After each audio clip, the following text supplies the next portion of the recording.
Hey guys, I'm Erin, Shoppers Beauty Pro, here to show you today how to create a super simple cut crease look that'll take any photo from 0 to 10. Let's get started. Before I start any eye look, I make sure to prime my eye with a full coverage concealer to give myself a blank canvas to work on.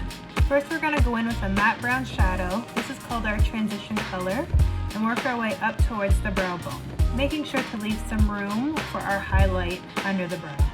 Next we're going to go in with our deeper matte brown shadow, staying tighter to the crease to add dimension to the eye, making sure we're blending out any lines that we see along the way. Next we're going to go in with our deepest brown shade and focus that on the outer corner of the lid, making sure to work in towards the center of the eye. Next we're going to go in with our shimmering shade and highlight our brow bone. Now that we have our shadow base finished, we're going to go in and start cutting our crease.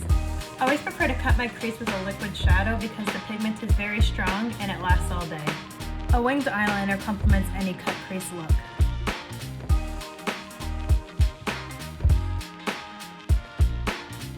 And a quick coat of mascara before our lashes.